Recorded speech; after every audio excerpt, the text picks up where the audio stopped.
a escravidão no Brasil. A escravidão durou no Brasil 150 mil dias aproximadamente.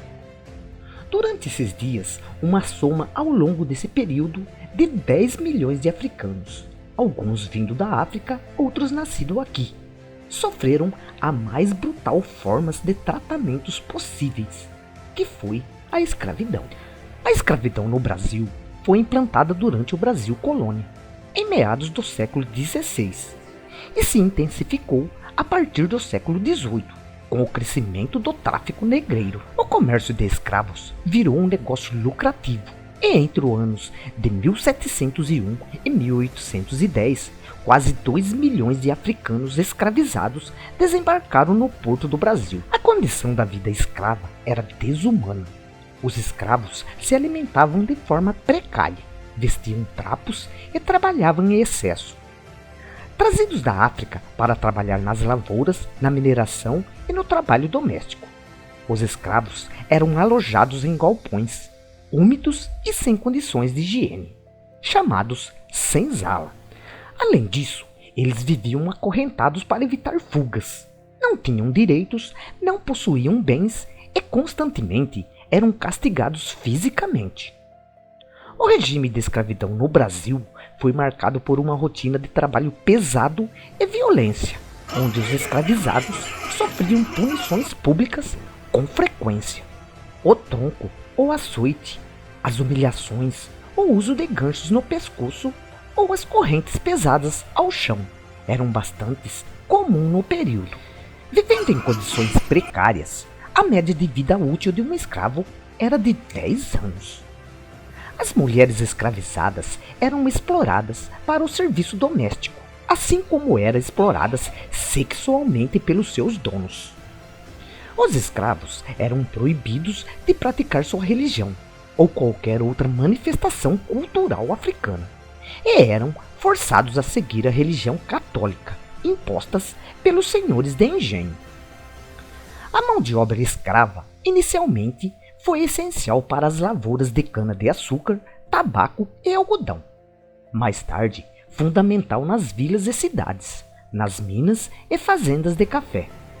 Ter muitos escravos na sociedade colonial representava ter muita riqueza e poder.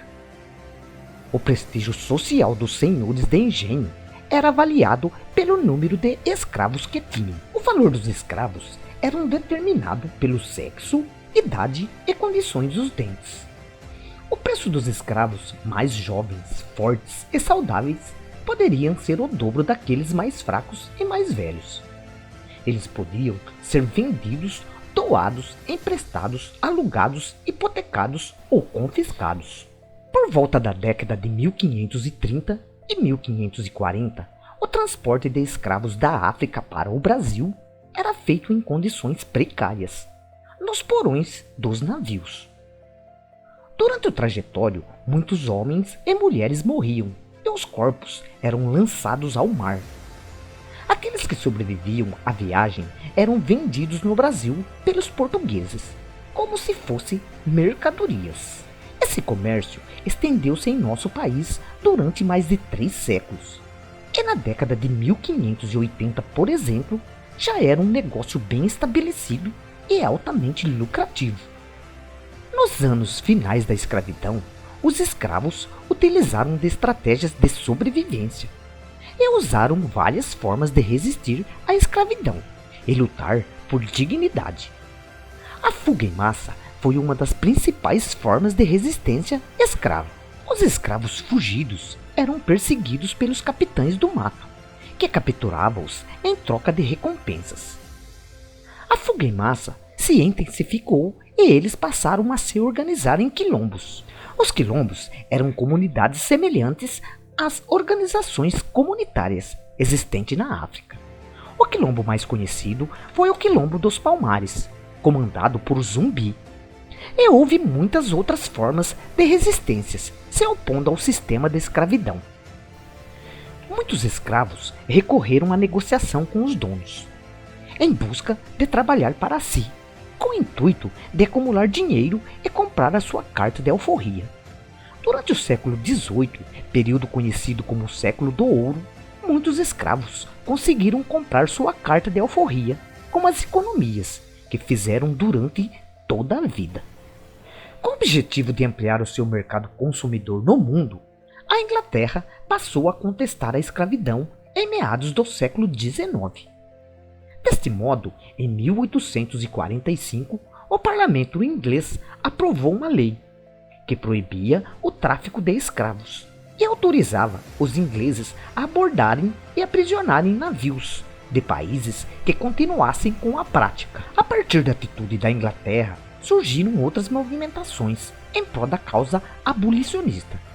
Em 1850, o Brasil cedeu às pressões inglesas e promulgou a Lei Eusébio de Queiroz, que visava acabar com o tráfico de escravos transportados da África para o Brasil, nos navios negreiros. E anos depois, duas leis abolicionistas foram aprovadas: a Lei do Ventre Livre, 1871, e a Lei Sexagenários, 1885. Em 1887, a situação era insustentável. As revoltas de escravos espalharam-se pelo país e as autoridades não conseguiam mais controlá-las. Os abolicionistas até chegaram a convocar a população às armas para defender a causa abolicionista. E no começo de 1888, parte dos grupos políticos que defendiam a escravidão acabaram aderindo à causa abolicionista. No final da década de 1880, as campanhas abolicionistas e as pressões pelo fim da escravidão se intensificaram. O Brasil era o único país independente da América Latina que ainda vivia no regime da escravidão. E com o envolvimento decisivo dos escravizados, no dia 13 de maio de 1888, foi promulgada a Lei Áurea, que extinguiu a escravidão no Brasil.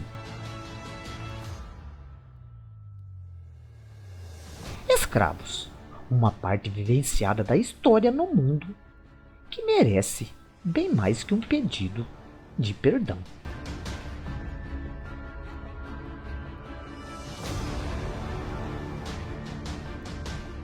Gostou do vídeo? Dê um like, se inscreva no canal e fiquem na paz de Deus.